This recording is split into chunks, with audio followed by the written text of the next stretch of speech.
time for all your binge-worthy pop culture news. Welcome to Up and Adam. Hey, guys. Welcome back and happy Thursday. All right, guys, so we have a treat for you. We are doing our own after show, sort of a segment to talk to Jen Shah herself from the Real Housewives of Salt Lake City. Now, in the meantime, I just want to give you a little bit of a disclaimer. Before we jump in, this is not a conversation about anything that's going on with Jen in this legal realm. However, we are going to address Bravocon, the rumors surrounding it. We're going to address the TMZ video, and I want to ask her about this current season of The Real Housewives of Salt Lake City. So before we jump in, if you guys haven't already, go ahead, smash that like button. If you're not subscribed, get subscribed. Don't forget to hit that notification bell. And with that, let's welcome Jen Shah. Hello. Hello. How are you?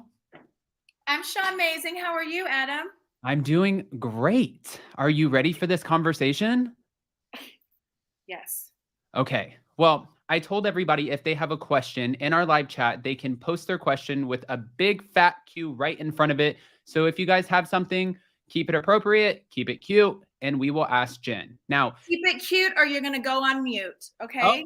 Oh, okay, that's how we're starting. These are my reading glasses if I can't see. Do those actually have a prescription? Yes. Oh, I okay. can't have regular reading glasses. And they also match the fit, okay? I'm like a fluorescent yellow zebra. Okay, we're doing fluorescent yellow zebra. Okay. Yes. Okay, this is how we're kicking it off. I didn't get the memo, guys. I didn't get the whole like jungle vibe, but I do have chest out. So here we go.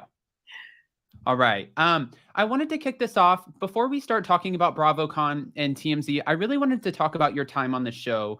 And to start, how have you been since we wrapped season 3?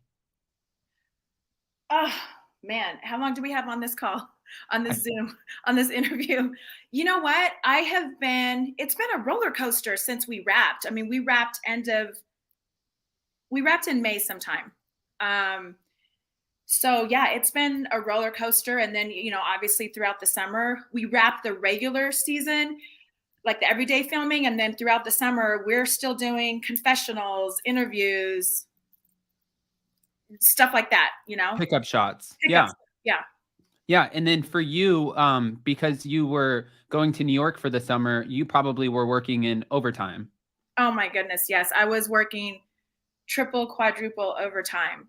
Oh, okay. So one of the big questions that's surrounding this season is last season for season 2, we had you and Meredith who were clearly not getting along, right? We had the whole Twitter spat. Brooks was involved. It just didn't seem like you guys would ever get back to a good place. Now, the fans are so confused, and we had Lisa Barlow on Watch What Happens Live last night. She's not the only cast member who's commented on this, but most people don't understand your relationship with Meredith or why, how, none of it, that you guys are even friends. Can you kind of elaborate? I would love to clear this up. Thank you, Adam. Okay, so you're right. Everything you said. We ended season 2, all of season 2. You saw Meredith and I going through all of our issues. I mean, I think Meredith has said this. I've said this. Yes, miracles do happen. Okay. Meredith and I, but what people don't understand is they didn't see everything. It was a journey with Meredith and I to get to the point where we're at today. And you don't see all of that unfold on camera because there's just, not enough time. Also, what I'm going to give you the tea. This is what happened was, I think our biggest turning point for Meredith and I, you saw us at season 2 reunion, right? Right. Where when Meredith said what was going on, that she had a close family member, as you all heard saw last night in last night's episode, she mentioned this at reunion season 2, that she had a close family member that tried to commit suicide. And then she was dealing with the death of her father. And she's like, I wasn't okay. I was dealing with a lot. And when she said that, it really touched me at reunion to be like, girl, you all saw what I went through season 1, the crazy Jen I'm crazy all the time, but the emotional outburst and the things that didn't quite make sense. that's because I was going through a lot. So I identified with her and I felt bad. I had a lot of compassion and empathy when she said that, where right there, we didn't need to go into any explanation of tit for tat. I was like, hey, let's start clean slate, move on, because I get it. So fast forward, we all know that Jenny no win. I'm going to say no win because she's a no win. Okay. So Jenny no win, that whole debacle with the whole, y'all saw the racist post and all of that. We confronted her. I confronted her the very first week of filming, and it was at a luncheon. And the one person that showed up, which I was not expecting, was Meredith Marks. Was that because of a call time? I was going to confront Jenny no win, and I did. And when Meredith showed up, I was like, oh my God.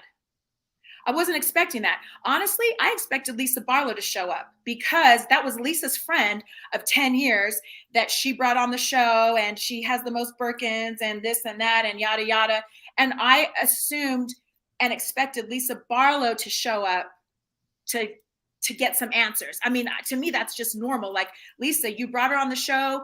She ends up being a complete racist. And you brought her into my house with my Black husband, Black kids. She doesn't like Black people. I just assumed Lisa would be there. Lisa wasn't there. Meredith Marks was there. So people didn't get to see that on the show, but that is really what forged, and that was a turning point and a big leap forward in our relationship, because at that luncheon, it made me realize, like, wow, Meredith showed up, and it made me understand that, that's where I found like a commonality between Meredith and I, that I realized we have a lot of similarities. Like, she is equally as passionate about social justice, gay rights, equality.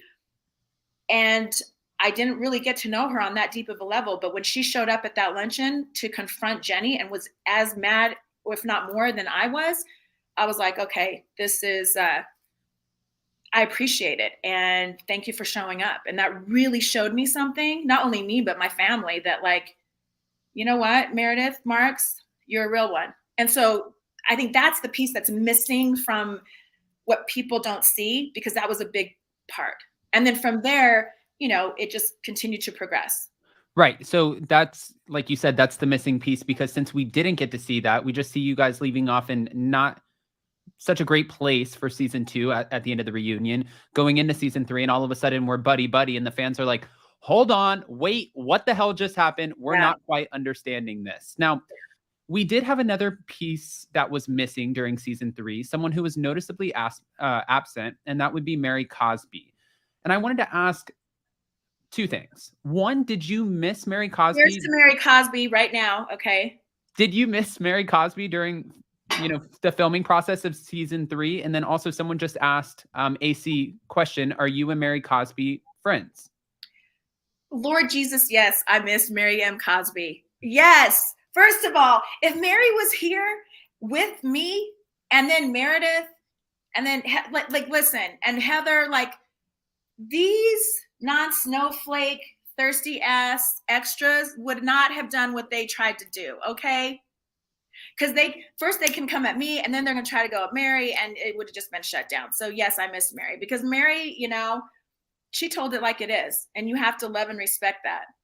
Right. She definitely didn't hold back. And since you mentioned, this is your quote, not mine, but thirsty ass extras, this season we have 3 new cast members. Angie Harrington is still kind of new. I know that we saw her last season, but we didn't see a whole lot of her, and it seemed like they just kind of phased her out. But how was it for you filming with them? You seem kind of excited at the beginning. Beginning of what? At the beginning of filming the season, it seemed like you weren't like I mean, sorry. I got to rewind mentally to where we are. You're right. And I want to put a disclaimer out. When I talk about thirsty ass non-snowflake holding extras, that actually does not include Angie Harrington, because Angie has been, you're a thirsty ass non-snowflake holding extra if you've been on the show for 1 season or had less than, I don't know, 2.5 minutes of camera time, AKA Angie K. So anyway, what I'm saying is Angie Harrington, she's excluded from the thirsty ass non-snowflake holding extras for the purpose of this conversation. Okay. Noted. Noted. So how was it filming with Dana and Angie K? Dana Banana. Well, first of all, Dana Banana is a huge fan of the show, Avi. I mean, clearly, her and I, you see up through, episode 1 through, what were we, like episode 8 yesterday? Yes. I think. I don't really know her. Girl, I don't know you. You're a fan. You seem to know a lot about me, honey, but that's because you must be a fan. And so it's crazy to me. I didn't really film with Dana Banana until we were at the audition tryouts, which obviously I know y'all don't remember her much from there because she didn't say much, but she was there. And then anyway, fast forward to I can't give this away, but anyway, up to this point, I haven't really filmed with her. So for her to come out so strongly all of a sudden last night, I don't like Jen because she's a bully. Girl, you're a fan and you are reaching, honey, and you're reaching and your arms aren't long enough. So, you keep giving me these perfect segues because that was leading me into my next question. I feel like there's a little bit of hypocrisy here because Dana spoke to Angie K, and she said that she didn't like the way that you spoke to Angie Harrington at these choir auditions of Heather Gay's. She said that she felt like you were a bully in the way that you addressed Angie Harrington.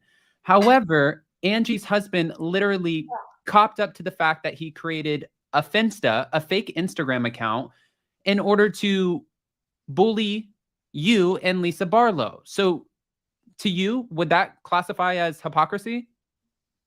Yes, that is complete hypocrisy. That would also classify as I don't have a damn storyline and I'm trying to get on the show and I'm a thirsty extra. So let me see how I can do that. And that is why the Wonder Bread twins, Angie K and Dana, I call them the Wonder Bread twins, okay? Because they're like the two pieces of the Wonder Bread loaf that no one wants. The butt and the bussy, the front and the back. This is Dana. This is Angie K. Bye. Oh my, okay. Okay. All right. So now since we're talking the butt and the bussy, remember that. I didn't know that there was a bussy, but I just learned from your show, The Real Housewives of Salt Lake City, that we have a taint as a man. So I didn't know that we had a taint and I didn't know that there was a bussy. So hold on. I'm learning a lot. You guys are educating us over here. Now, my next question for you is, do you think that this Finsta account was more hurtful to you because it was Shah exposed, or was it more hurtful to Lisa Barlow because it seemed like it targeted her as well? You're right. It did target her as well. However, this is a great question because this is like some tea and some more insight that I feel like the viewers should know and will want to know. And I think it'll make a little bit more sense. If it was as hurtful to Lisa or more hurtful, then why the hell didn't Lisa Barlow bring it up? If it was so hurtful, why didn't you bring it up? I didn't want to bring it up because it was extremely hurtful to not me, but just my husband. You saw Coach Shah, and this represented a very, very, one of the darkest times in our life because it was just the straw that broke the camel's back. There was a lot of online bullying going on that day. There was a lot of negativity, and this was just one more thing where, and I'll tell you how I found out about it. It's interesting, was Lisa Barlow. Lisa Barlow's the one that sent me all the text messages in October of 2021. Jen, oh my God, you need to do something about this. You need to call your attorneys. You need to contact so-and-so. You need to get him fired. And I was like, hold on, Lisa. And honestly, I didn't really believe Lisa because at first I was like, oh my God, this is terrible. But then she pushed it so hard with me. I was like, hey, it kind of feels like you're pushing your own agenda right now because we all know she doesn't like Angie Harrington. And so then I just didn't want to bring it up. I didn't pursue it. I didn't want to bring it up.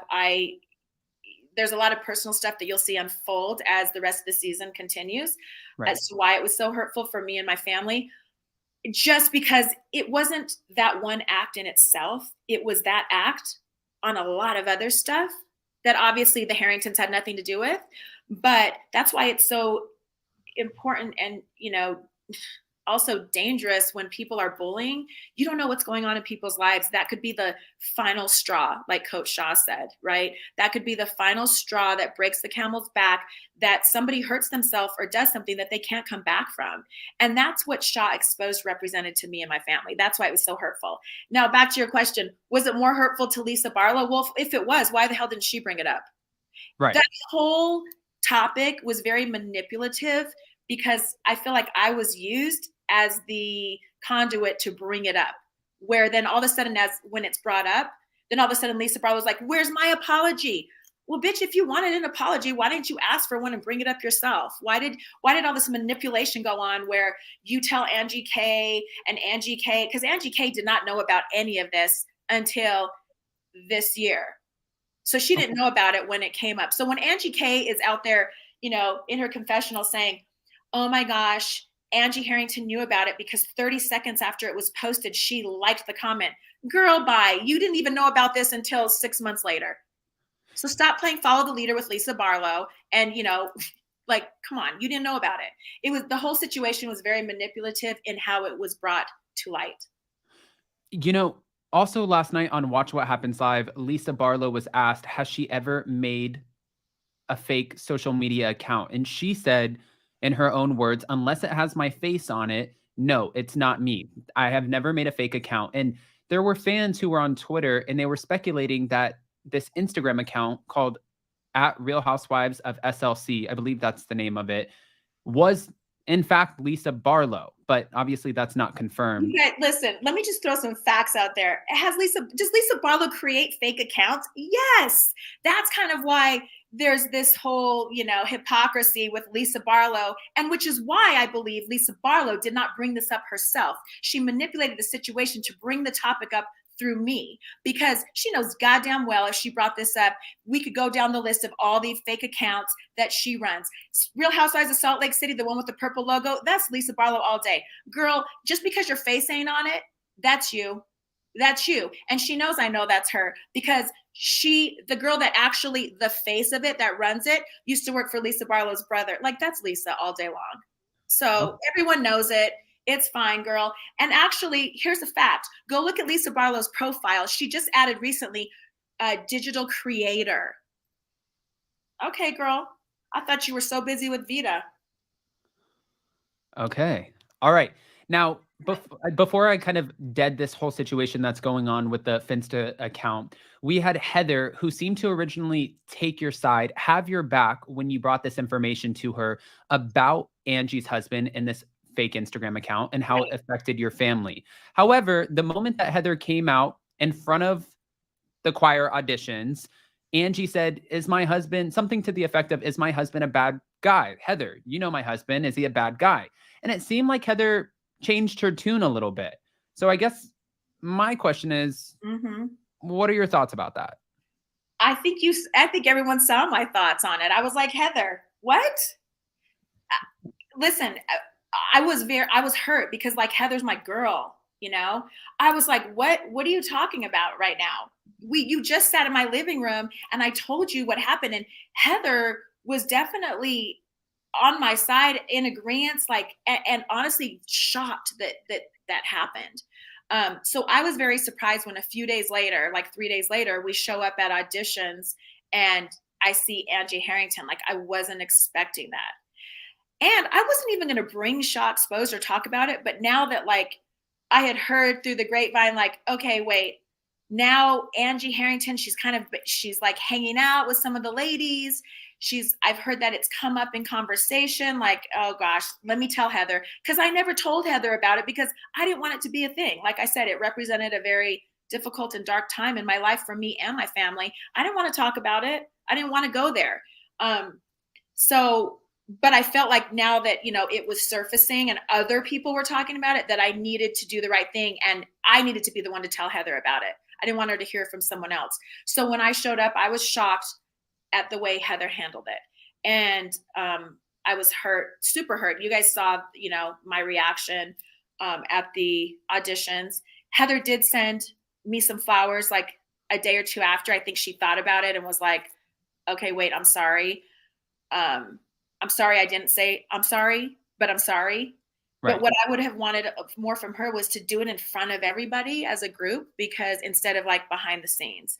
Right. And but you'll see more of that play out. And Jen Shah, my strength and my weakness is I can't keep my damn mouth shut, and I have to say something when I feel something. So you'll see the rest of that play out, and I address it more with Heather. Okay. And somebody had a great question. Guys, we'll be taking questions towards the end. But it was Sam who said, can Jen reveal what her and Heather were filming outside of Mary's Church for season 3? Or is that just yet to come? No, I can reveal that, because it's not, it looks like it didn't make the edit. So that was actually the first scene of season 3 that Heather and I filmed together. And that was when, I don't know if you guys remember, there was a bunch of stuff going online where it was like, Cosby's church closed down, the windows are boarded up, blah, blah, blah, all this stuff. I go to Heather's house. It literally, all that stuff dropped on social media that day. Heather asked me about it, and I was like, girl, I don't believe anything that's on social media. I don't believe any of the headlines unless I see it for myself. So I was like, I have a great idea. Let's just go to Mary's church ourselves and see. So that's why we went to Mary's church. We tried to like get in disguise so people wouldn't know it was us. But I mean, I guess we didn't do a very good job because we got spotted. But that's why we were at Mary's church, because we wanted to see for ourselves before we played into the narrative of any, BS around it. Yeah, no. And I also, just to be fair, when I went to go interview Mary's parents, I showed up at Mary's church. And I was called out the second that I like stepped foot on the property by church members who were like, what are you doing here? And I was also told, Mary's been gone, but they're excited that she is not coming back to the show because she will rise again. And I was like, wow, this is very passionate. So, okay, well, I'm going to take my photos and see you guys next time. But no, I did want to ask you before we jump into the after show promo photos. We have newbie Angie K, who really seems to be attaching herself to you. There was even a rumor that you had to pay her for Coach Shah's party.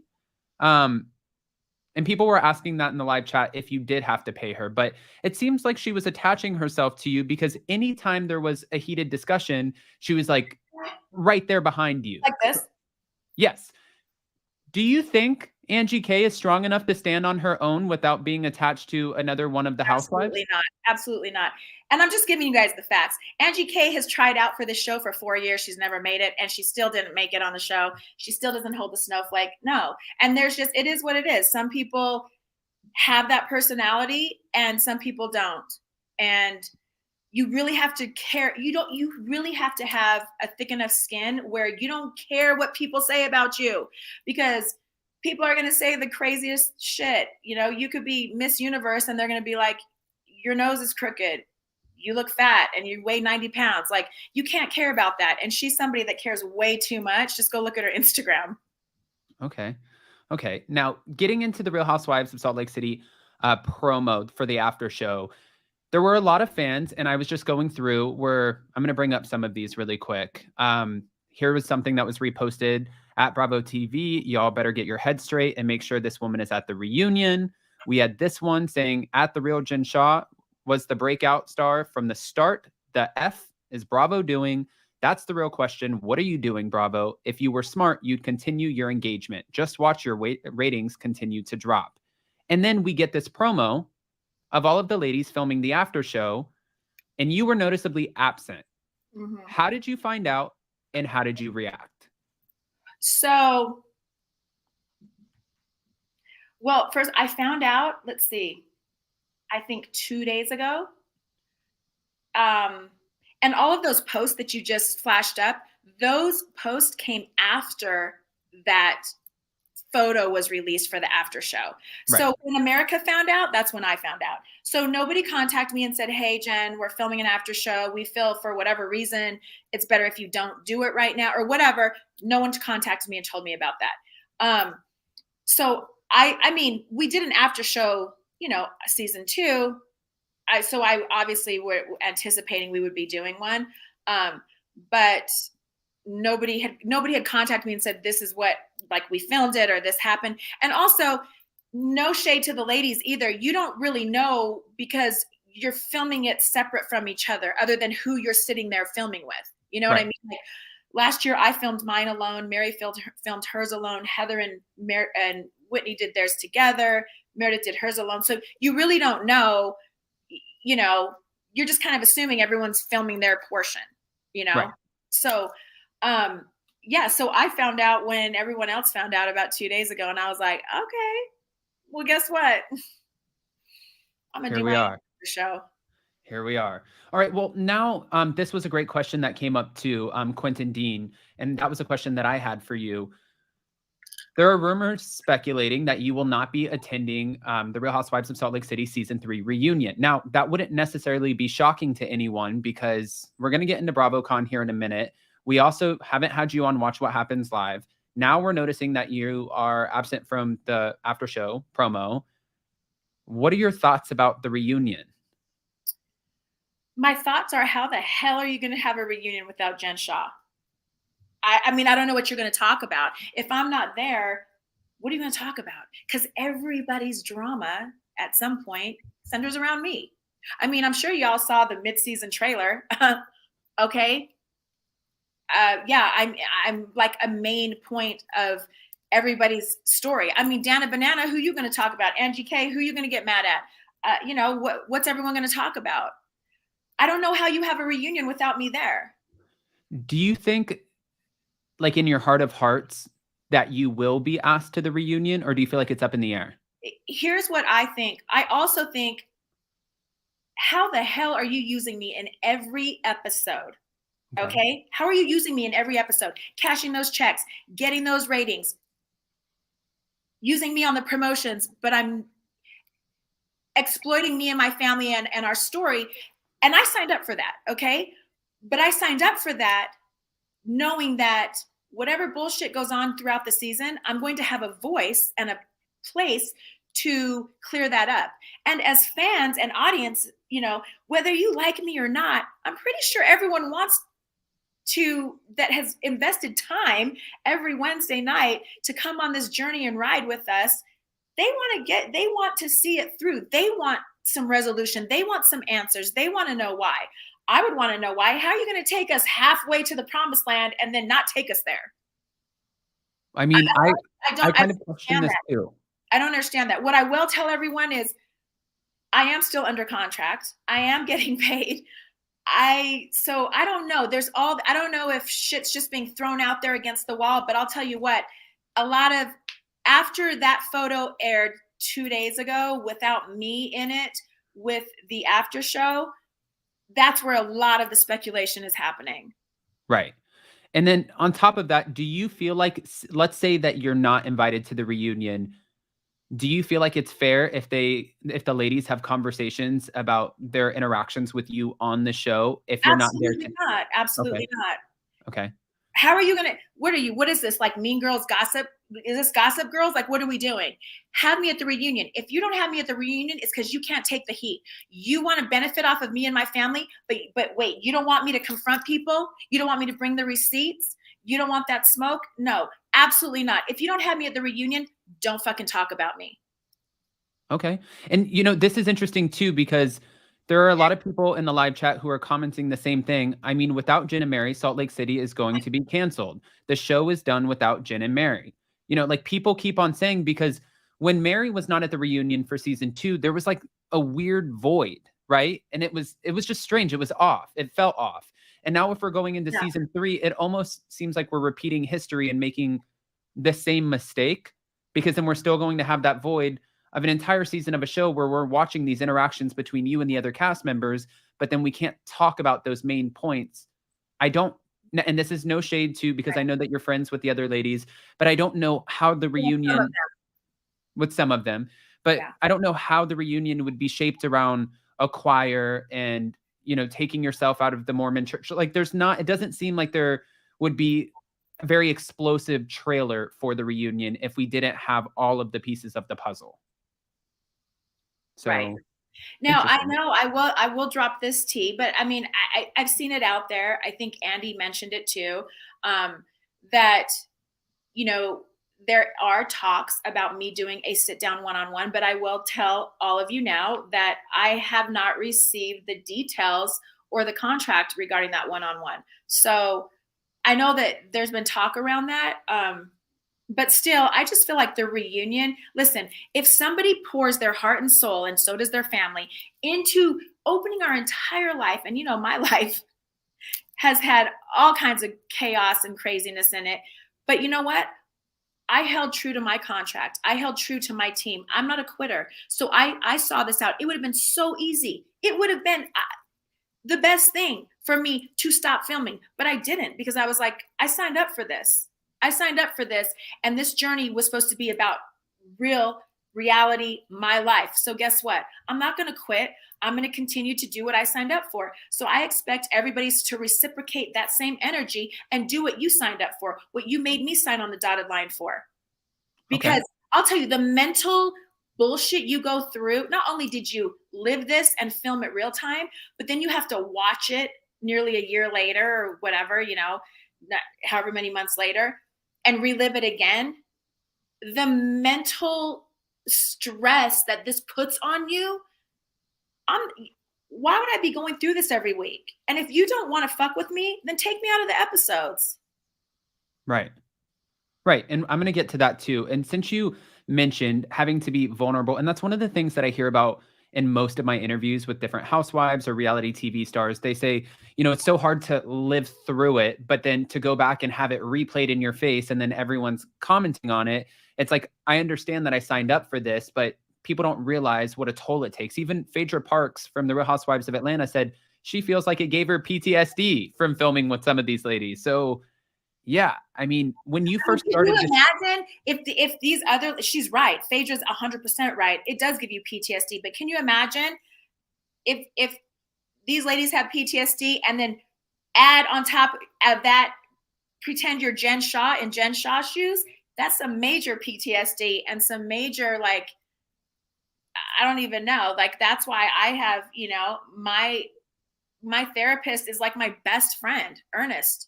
Like I have 2 sessions a week with Ernest, and he's on call every day. I talk to him, but like, you need that.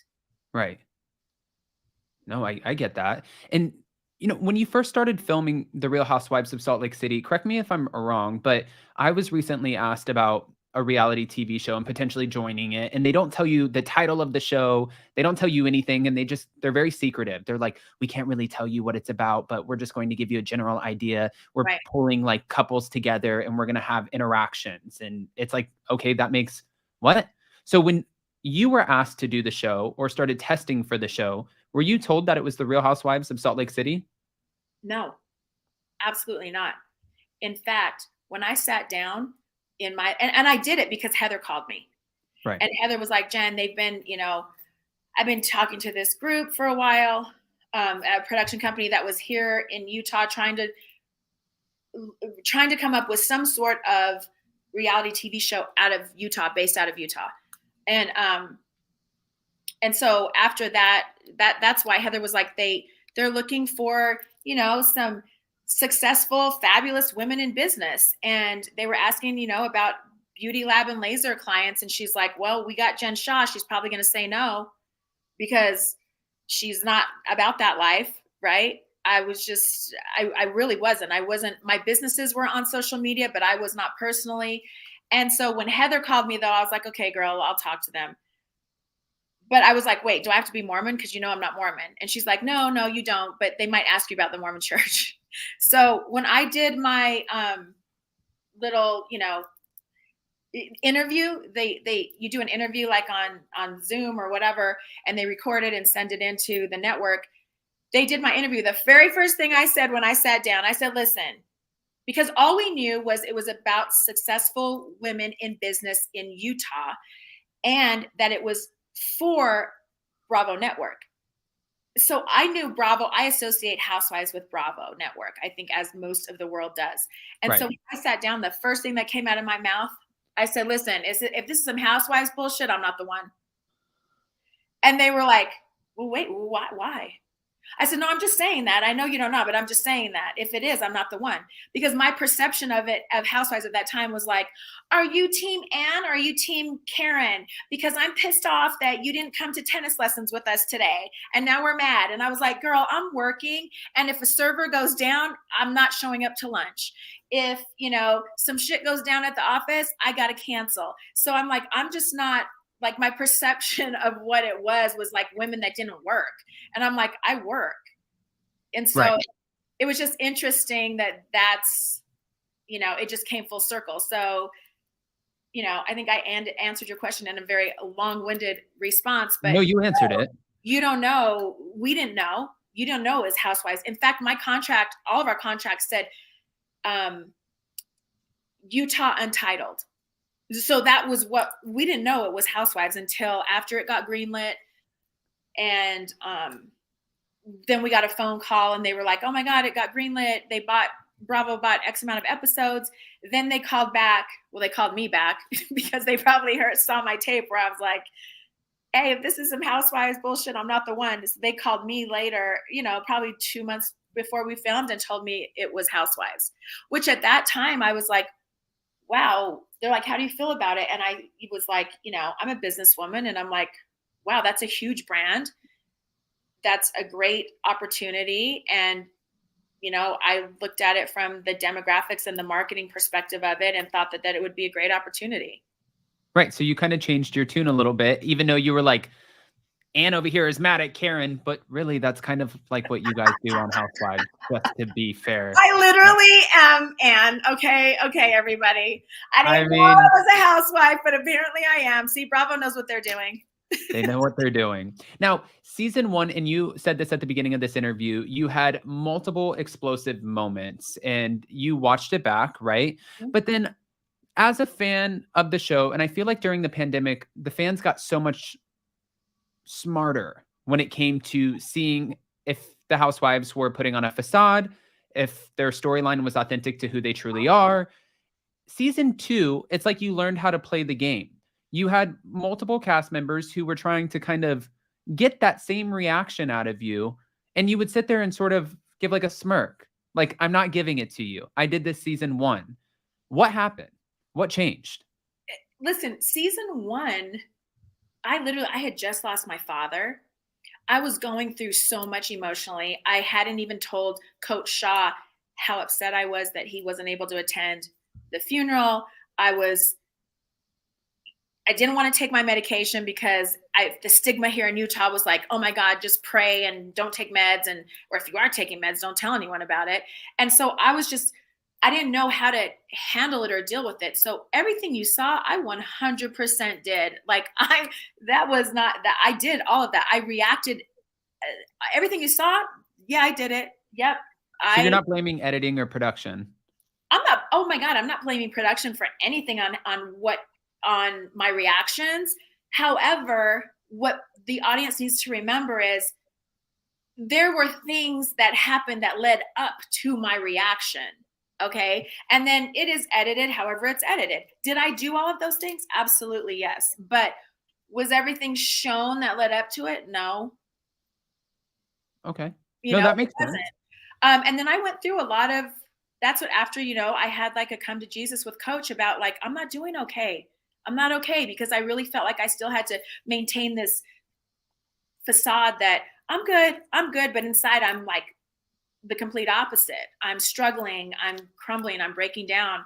And so after I finally had to come to Jesus with Coach, which everybody saw, like all of that, you guys literally saw that and heard that for the first time as I was telling Coach that in our bedroom. Like all of that was so raw and real and unfolding as it was happening. And, right. It was hard for me because I'm used to being the oldest of 6 children in a Tongan family where I'm the fahu and I'm supposed to be strong and I'm not supposed to crack. I'm not supposed to break. And so that's why it was so hard for me to be vulnerable with my loved ones and family and raise my hand and say, like, listen, I'm not okay. I need some help. I can't get through this by myself. So that's really what you saw season 1. And Season 2, yes. I knew how the game worked a little bit better? Absolutely. But also, I had went through so much therapy that I was able to react differently. I was able to identify my triggers, and that's why you didn't see like the huge, emotions that you saw season 1, because I did a lot of work and I'm still doing the work, but where I can identify when something, okay, bitch, you're triggering me right now. And I need to back up because Ernest told me that that's a trigger. And Ernest said, if that happens, I need to remember that, you know what, I'm good enough. And I don't owe you any explanations. So like, it's really through all this work through therapy. That's how you guys are really coming along the ride and progressing with me throughout my progress with like therapy and working on myself. Speaking of the ride too, and watching all of the women evolve, we're on season 3. I was going to ask you, and now that I'm thinking about it, I was going to ask you like, what has been your favorite season filming? But every season you've really had like these big moments happening in your life. Like even currently with season 3, we're watching this. Season 1, like you said, you were suffering with loss. And then season 2, we know, everything that kind of transpired. Have you actually had a favorite season?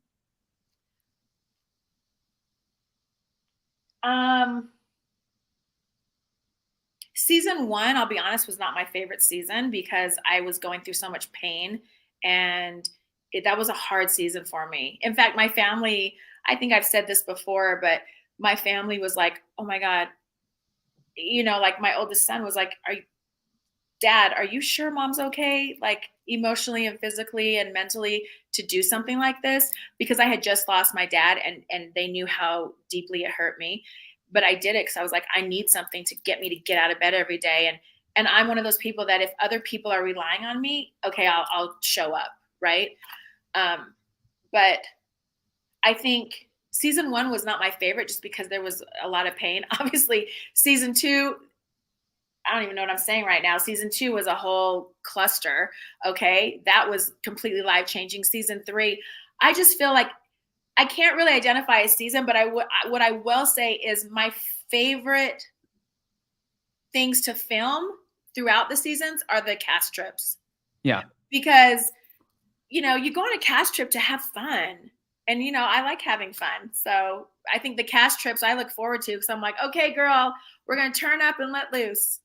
Which means we're headed to San Diego next week. Now, on top of that, somebody brought this up, and this was actually one of my next questions. And by the way, guys, again, we're going to start taking questions at the end. But why did Mary Cosby leave? This is from Basics. But in your opinion, why do you think Mary Cosby really quit the show after season 2? Well, Mary Cosby didn't quit the show because she didn't show up. I mean, it's like quitting the show. Yeah. Okay. So Mary Cosby did not show up to the reunion because she did not feel safe being in the same space as Jenny No Win again. Because Mary was like, she's racist. I don't feel comfortable. And you have to remember, Mary, the last time she was in the same vicinity as Jenny was at season 2 finale at the Vita party when Jenny No Win, for really no reason, I still don't understand why she did this. She threw a glass at Mary and it literally shattered right next to Mary's feet. And I think a piece of glass hit Mary's foot. And that's when Mary was like, I'm leaving. And Mary, you guys can ask Meredith this. Mary had voiced concerns that she felt like Jenny was racist throughout season 2 filming. She didn't feel like it was a safe environment. And Meredith asked her, what do you mean? What did she do that was racist? And, Mary's response to her was, Meredith, I can't give you an exact example. It's just a feeling I have. And being Black in America and in Utah for so many years, that feeling. So Mary had voiced that. And that's why Mary didn't show up at the reunion, because she didn't feel safe around Jenny Wynn. But in our contract, there is a clause that if you don't show up at the reunion, you're fired. Right. Which it's kind of crazy now with you explaining how she felt and then watching how everything transpired after that and everything that came to light. That's like, right. Mary's onto some stuff. No, Okay. that's why you've seen me hashtag Mary was right, because she was. I mean, you can't discount how people feel, and I think that's a big issue on this franchise, honestly. Right. All right. And then now moving forward, obviously, and this is people are probably assuming this would be a no, but if they start filming season 4 and they asked you, hey, Jen, do you want to come in and film for season 4? Are you saying yes or no? I couldn't even answer that at this point. I mean, obviously, there's a lot of other external issues, right? Right. That would affect that, like my sentencing. But at this point, I wouldn't even be able to answer that. And it's not just me. I think if you ask quite a few members of the current cast, you'd get the same answer. Right. Okay. And then on top of that, I want to kind of, before we get into Bravocon and the TMZ stuff, I have a few just like fire round questions for you. Oh, I love a fire round. Okay, let's go. Okay. What do you think? How do you think Mary Cosby would react to Dana? Bye, little girl. Little girl, sit down. Little girl, go with the other little girl and do little girl things. Oh, okay. Who do you think is the most pre-produced cast member on the show? Whitney. Whitney. Who do you think that Whitney and Heather Gay's friendship will come back together? I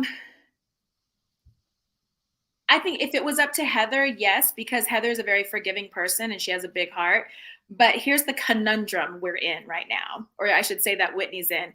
Whitney is playing follow the leader, and her master is Lisa Barlow, and so Lisa Barlow ain't having none of that. So like Whitney's in a catch-22, honey. She's in a conundrum, because I think Whitney probably really would, repair things with Heather, but she can't because she's already went over to the dark side with Lisa Barlow.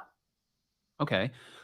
Which member of your cast has been the most supportive during your legal journey? Heather and Meredith, 100%. All right. Who do you think is the least interesting member of the cast at the moment? The cast, are you including main cast and thirsty non-snowflake extras? Yes, however you want to title them. Oh, all of them. Okay, because we need Everyone. to clarify that, because those are not cast members. Okay, non-snowflake holders included. What was the question? Who do you think is the least interesting? Oh, God.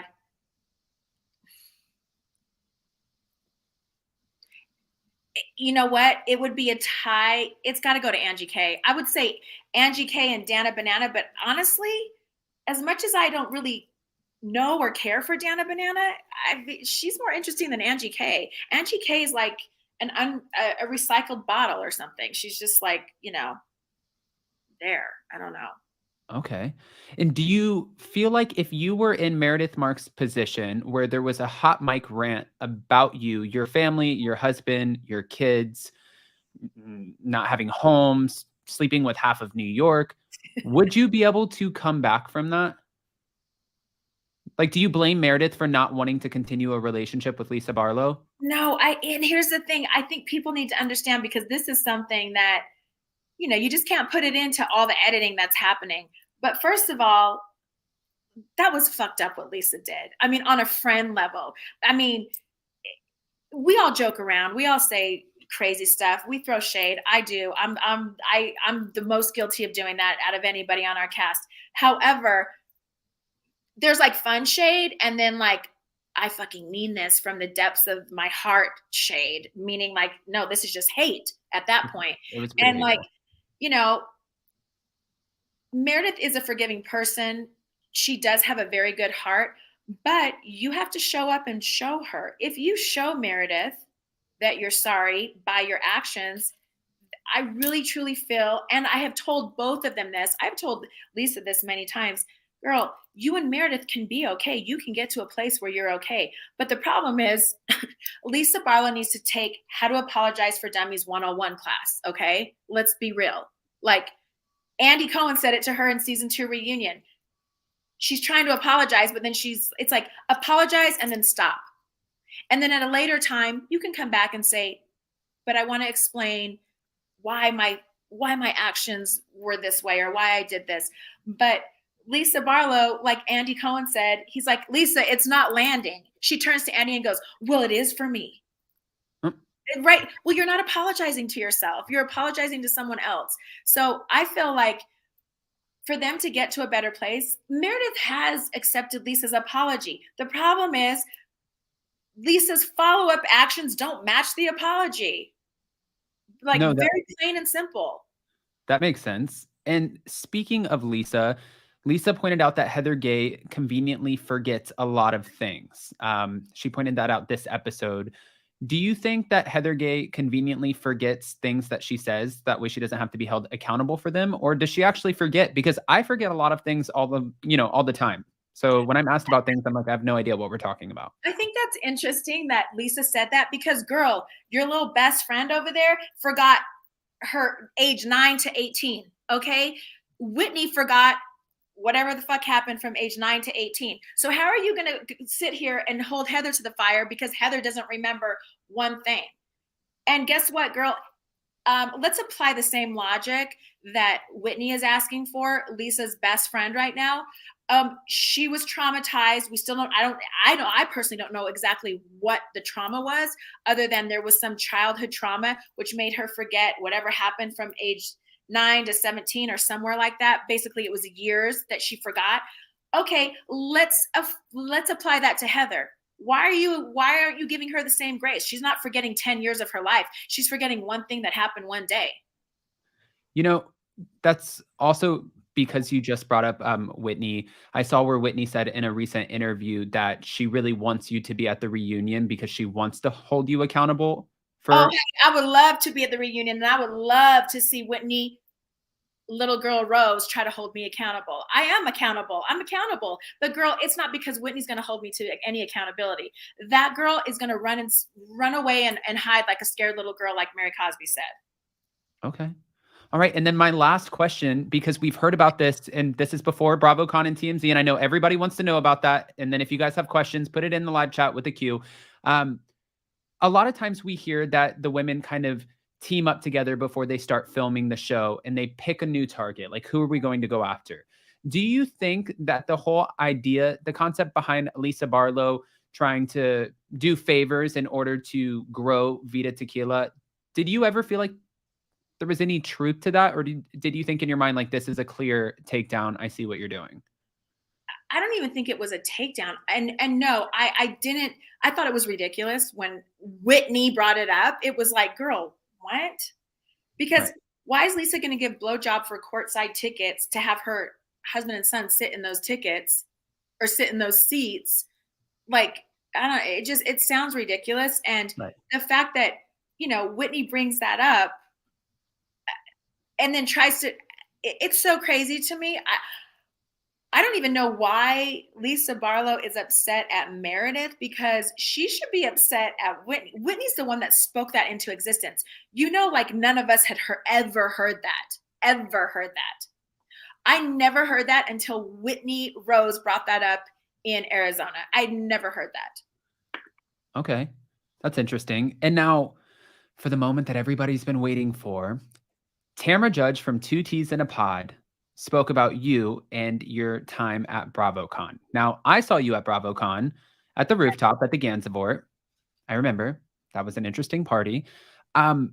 She said that you showed up to her room, that you were a lot of fun, that you said you were crashing Watch What Happens Live, and that you said, I'm not going to jail. I'm crashing Watch What Happens Live. Like, I'm here, whether they want me to be here or not, like something to that effect. She talked about this conversation that she had with you, and everyone wanted to know, was there any truth to that conversation? Because we've only heard Tamra's side of that story.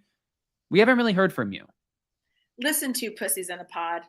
Yeah, let me set the record straight, okay? Or whatever they're called. What? First of all, Tamra Judge, no, I didn't come. I never knew I was coming to your room. Okay. I arrived, I landed at the airport. I get to the Gansevoort. I text Heather and Dre, Heather's business partner. And I'm like, hey, I'm here. Are you guys in the room? I get a response back that says, come to room 610. So I go to room 610. I'm thinking I'm going to Heather and Dre's room. I walk in and I walk into Two Pussies in a Pod and everybody else that's in there. And I'm like, okay, I had no idea. I had no idea. So I walk in, they're all doing their thing, whatever.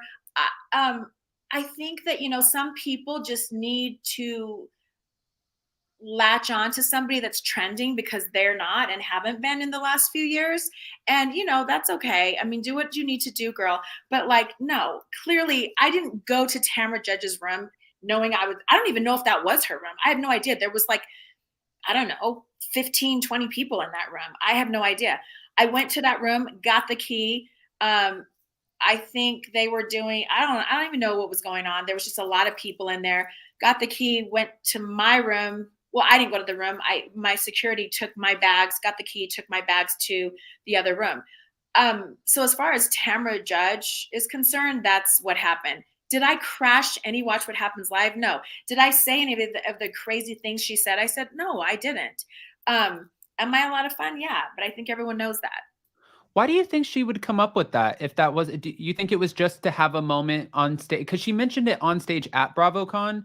And I think it's to have a moment. I think it's to have a moment because what I did say is that I was not going to actually be at the Javits Center at Bravocon. So I think that's why she did that, because she knew that I'm not going to confront her on this because I was not at the Javits Center. So she went and ran her mouth at the Javits Center and did whatever she did, but because she knew I wasn't going to be there to confront her.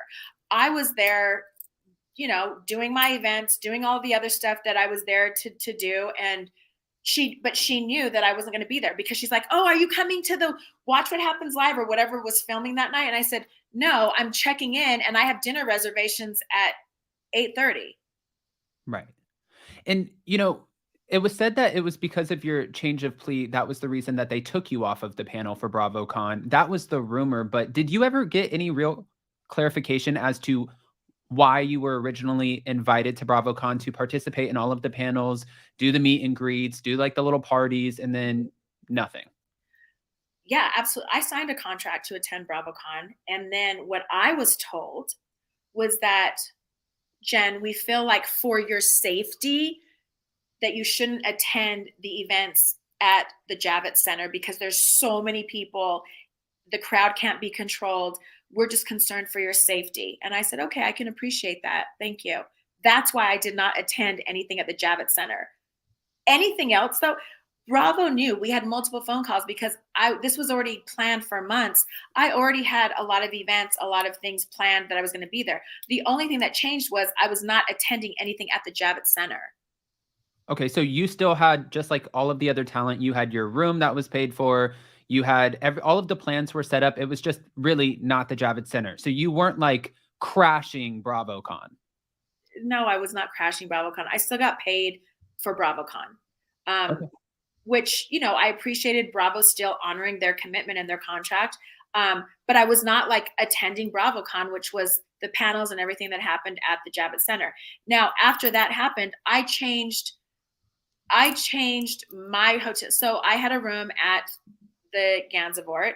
I was actually staying with Heather. And then I had another room at another hotel because, I travel with my squad. So we were rolling deep. I didn't use the Gansevoort hotel provided by Bravocon in the original contract because there was really no need for me to do that at that point. My team and I were staying somewhere else, and I was staying with Heather at the Gansevoort for the stuff we were doing for her book launch. That's interesting. Well, I'm happy that we got to clear that up because that was ridiculous. First of all, what? And I'm pretty sure if I tried to crash Watch What Happens Live, there would be some footage of it. Yeah, no, that just didn't happen. And I really feel like people just ran their mouth because they knew when I went into the room where Tamra and everyone were, I said, no, I'm not going to the Legends Ball tonight. I have dinner reservations at 8:30. I was meeting Heather at 11:15 after the Legends Ball. And, we had stuff scheduled. Bravo was very aware of that because we had multiple conference calls with what I would be doing there while I was there. There was also this, and I was there when you walked in, I remember. And I mean, I was still shocked because I was like, look, it was just wild to see everybody at the same party. And I think I was stuffing my face with pizza. I don't know. But my point is, I was there when you walked in and when you came face to face with Andy Cohen. And then I wake up the next morning and I see all over Twitter that there was this awkward reaction and there was just like this encounter that was so strange. And I'm like, hold on. I know that everybody's having a few cocktails and I know that, like people are having a good time. That is not how I saw that interaction. So it's not how it went down at all. It's just, it's what's unfortunate, and it is what it is, like what Kris Jenner said, all publicity is good publicity, even bad publicity. I just feel like, Jen Shah is on the tip of everyone's mouth. You can get, I'm trending on Twitter when I'm not even tweeting, or we're not airing, or I'm not doing press. It's just people are using my name to be relevant. I mean, honestly, because that didn't make any sense. First of all, how do you crash a public venue? I don't know. I'm staying at the hotel. I come back to meet Heather. I'm like, okay, Heather's not in the room. Where's Heather? Trying to find Heather. It's like 11:15, like I said, after dinner reservations. I see Margaret Josephs. We have a lovely conversation. She's staying at the room at the end of the hall. She hears me knocking on Heather's door and she comes out because she ordered room service. And so she thinks like room service is here. I'm like, no, it's just my loud ass knocking on Heather's door. So then, a group from, Family Karma's there. And I'm like, have you seen Heather? Have you seen Heather? Where's Heather? And so they're like, she might be upstairs. So I go upstairs to the rooftop. It's not a members only party. That's what people are not understanding. It is a public venue, people, in a public hotel. I go to upstairs, walk in. I talk to Teresa, to Louie, Luke, who was my producer on our show, season 1 and season 3. Give him a big hug. He's like, oh my God, Jen, you know what? So-and-so's over here. Some of our other production team that I love and couldn't wait to see. So we start walking. Then I see Andy Cohen and he's like, Jen, gives me a hug, which is what you saw, and we talk and it was great. He was like, hey, how's Coach? How's the boys? I'd love to sit down with you. We've been talking about doing a one-on-one. I know you have a lot to say. And I'm like, yep, I do. Great. It was a very positive conversation. Then I walk in and, I was the life of the party. There was a lot of dancing going on. There was a lot of dancing. You actually too, like you do this like thing where you can drop like down with your heels on. And I can't even I feel like I would just like break my back. Adam, it's called Meg the Stallion knees. Okay. Oh, Megan the Stallion knees. See, I'm learning so much from the Real Housewives of Salt Lake City. A lot. I learned about bussies, Megan the Stallion knees, and taints. This is fantastic. Now, when you drop it low like that means when someone says you got the Meg the Stallion knees, Adam, that's what they mean. Okay. Thank you for educating me. I appreciate that. You're welcome. Now, to cap us off, because I know that you have a lot going on over there, there was a video that came out, and you're in it, and it's all over TMZ. And of course, since it's on TMZ, then it's on Page 6, then it's on Reality Blurb, then it's everywhere all over the internet. And people were wondering, why were you out in the middle of the street screaming at the top of your lungs, and you have this man who's yelling at you? There were rumors that there were like homophobic slurs being hurled around, and all we could hear was about somebody's husband. You haven't even talked about this. So, will you? Listen, I'm giving you guys so much behind the scenes tea right now. Okay, so honestly, before this TMZ dropped this, and we have all the receipts, my agent does, I do. You can ask Meredith, you can ask Angie Harrington. Everyone got contacted about this like 2 weeks before it actually dropped, because somebody in Salt Lake sent in a video to TMZ, right? And was like, Jen Shah, whatever. But whoever recorded the video, they didn't capture the entire, incident. They captured a portion of it. So even TMZ in the beginning was like, we don't even know what this is. What is this? Who is this? They thought it was Lisa Barlow. They thought it was Meredith Marks. They thought it was everyone on my cast. And I'm like, wait, no. They thought it was my son. The stuff I heard was crazy. So, how the process works is TMZ contacts my agent and they're like, hey, we have this video. it's of supposedly Jen Shah, Lisa Barlow, Meredith Marks yelling in a fight with someone in Jen's family with her son. First of all, my son is in medical school. He doesn't even live here. He lives on the other coast. My youngest son wasn't even here that weekend. Like, come on. And so I'm telling you guys this because this is the crazy stuff in the process that you go through. And I'm like, and also Lisa Barlow wasn't with me, and neither was Meredith. Meredith was like with Seth in Missouri or Mississippi or wherever. And I'm not hanging out and chilling with Lisa Barlow. So no, I wasn't with her. And so like we go through that, and then a week goes by, and then next I hear all of a sudden, like a week and a half later, 2 weeks, all of a sudden the video drops, and it's like Jen Shah, whatever the headlines were, yelling at family members. No, I want to make very, very clear to everyone, nobody in my family was there. It was me and one other friend, and she's a Muslim sister.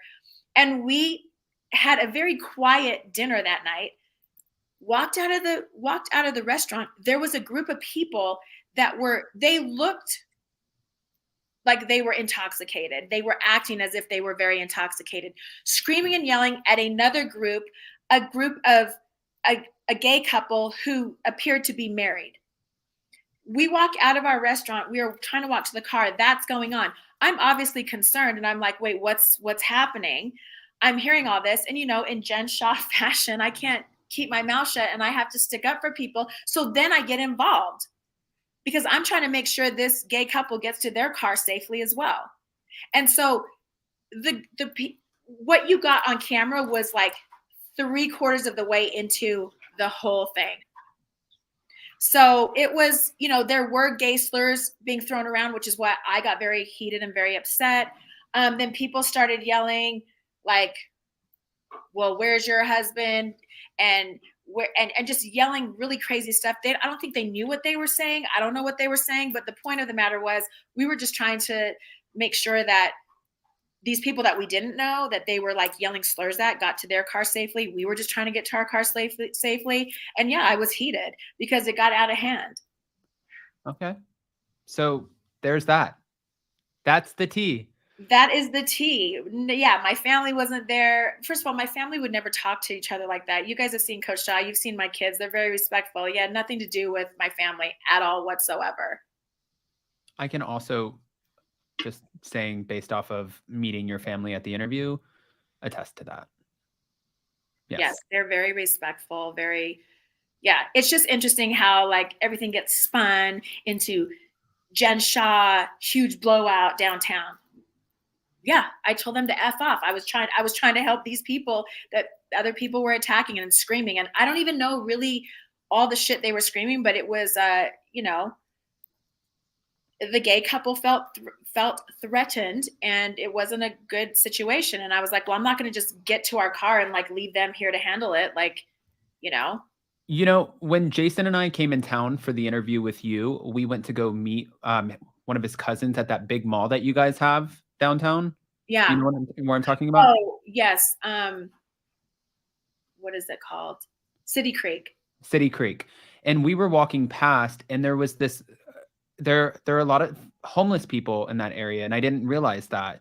And there was this guy who was walking past completely intoxicated. It was like 3:00 in the afternoon, and screaming the F word, homophobic slur, at this couple that was walking past. And I looked at Jason, and I get so nervous in situations like that because I don't like conflict. And I looked at Jason and I was like, we're not going to walk that way. Let's walk this way. He's like, it's going to take us, like, we have to go all the way around like the other building. It's going to take forever. And I said, I don't care. I'm not comfortable. I don't want somebody to like come punch me in the face for like being gay or something. So we kind of witnessed a similar situation. It didn't seem as dramatic as the TMZ video, but yeah, I can see what you're saying. I mean, I'm not gonna lie, I probably made it more dramatic, inserting myself, but I honestly, I felt like I had to like stick up for these people on this, and the area that you're describing, that's exactly where we were. That's literally where we were on Pierpont Avenue. Like that's where we were trying to get to our car. That makes sense. Well, with that, and everything that we've discussed, Jen, I feel like we conquered this after show and spilled the tea and learned some new things and had some conversations that a lot of the viewers, fans of yours and of the show didn't necessarily know. They weren't privy to this information. So this, in my mind, and I hope you feel the same way, I feel like this was a successful conversation. And honestly, it would be. Thank you. Thank you, Adam, as usual. I love you. And thank you for, giving me my own after show. Yes. And in the future, if you want to do more after shows, listen, here we are. We're over here. We have about 1,000 people who are just sitting in the room watching with us, and that's great. And then on top of that, we have an entire replay crew of people who are working and can't necessarily watch at this moment. But I won't be surprised if we have Tamara Judge chiming in on this conversation. I won't be surprised if we get more feedback, but we'll have to wait and see. And Jen, thank you so much. Thank you so much. We'll see you soon. Bye-bye. Bye. All right, guys. So that was Jen Shah, who spilled all of the tea from the Real Housewives of Salt Lake City season 3, from the TMZ video to Bravocon, and clearing up a lot of the rumors that, well, we just haven't really heard her side. So hopefully you guys enjoyed this as much as I did. If you haven't already, go ahead, smash that like button. If you're not subscribed, get subscribed. Don't forget to hit that notification bell for future videos to come.